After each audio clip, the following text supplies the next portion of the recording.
Hey guys, Steb here. Today I want to talk a little bit about blending decals in our model kits. While working on the bow, I wanted to try something that I've seen done a few years ago by some car modelers in Japan. I didn't remember the full details, but for winging it, it went pretty well. So in excitement, I posted the result on Twitter and I had some people asking me about the process. And for those who don't want to watch in full depth, it goes along something like this. First, the decal goes on the kit, and then spray a lot of gloss clear by layers, wait a few days, even out the surface with high grit sandpaper, and then everything is evened out and there's no border around the decal. And by the way, this is with lacquer paint. I don't use any other paints, so I don't know how it would turn out with those. I think that this technique works especially well with Bandai's Gundam decals since they're quite thick. And because they're so thick, the borders stand out more compared to the other brands. And this is the HGUC bow that I worked on last year with the skirt decal applied normally. On first glance, it looks okay, but under certain lighting and angles, the borders can be pretty noticeable. So let's actually try this. I prepared some painted and unpainted junk parts to serve as a test for my short experiment. After applying the decals, I spray around 4 to 5 layers of gloss clear on the pieces. And the reason I spray so much is because the theory is that the surrounding clear coat around the decal needs to be high enough. After sanding the clear layer on top of the decal, the surrounding clear needs to be high enough to level with it. As a test, I only sprayed 2 layers on this green piece. Since lacquer dries super fast, I usually wait for around 5 minutes between coats.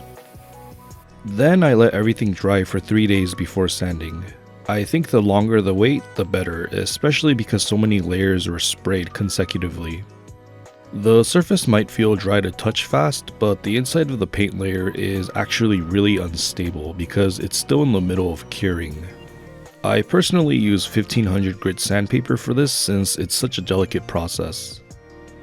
When applying the paper to the surface, I try my best to practice not using any force. I try to let all the grit do all the work. After a few strokes, I see the decal's border noticeably raised on the surface, and this is good. This gives me a visual cue of what to sand, so I continue sanding it until it's gone.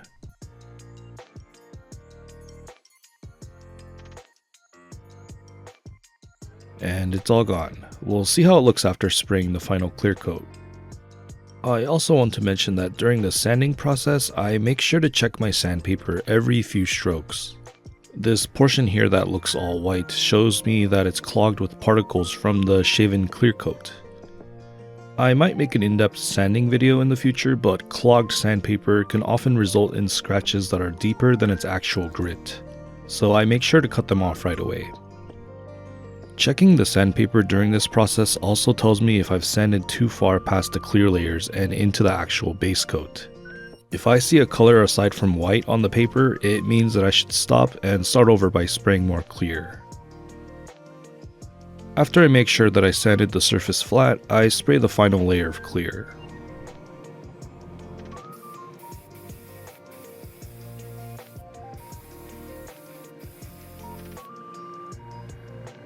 Very nice. It looks printed on the piece.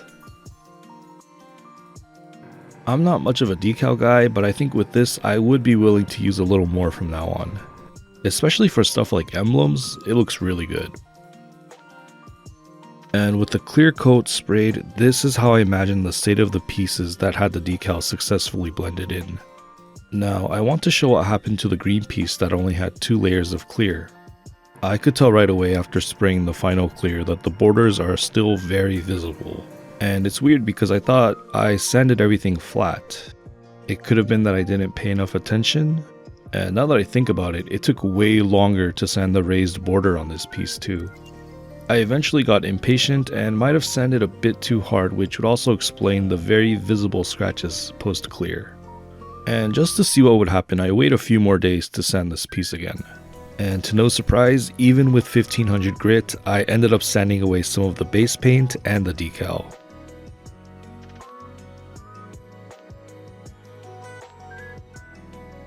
This is what I imagine when the amount of clear coat is insufficient. The clear coat surrounding the decal is way too low, so the only way to level with it would be to sand into the decal, which would obviously damage it.